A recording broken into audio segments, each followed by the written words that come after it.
છે કે જેના શૂન્યોનો રૂટ 2 અને ગુણાકાર 1/3 થાય તેવી દ્વિઘાત બહુપદી મેળવો. તો અહીંયા શૂન્યોનો સરવાળો કીધું છે √2 અને શૂન્યોનો ગુણાકાર 1/3. તો શૂન્યોનો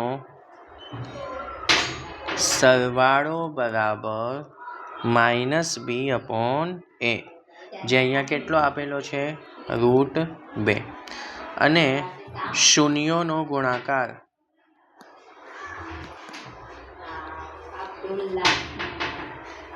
c/a એટલે કે 1/3.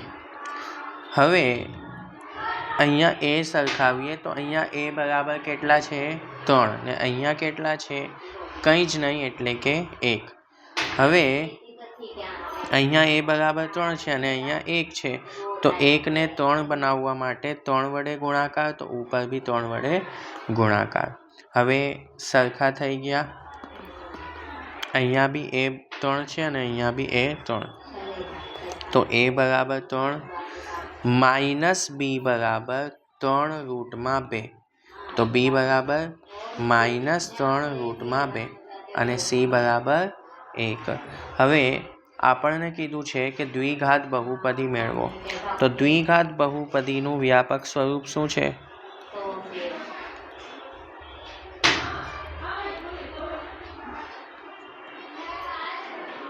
દ્વિઘાત બહુપદીના વ્યાપક સ્વરૂપ સાથે સરખાવતા.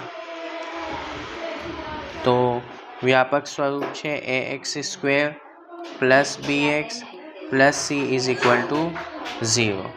અહીંયા a કેટલા છે 3, એનો સહગુણક x², b જે છે એ -3 છે, તો -3√2x, અને c જે છે એ 1 છે.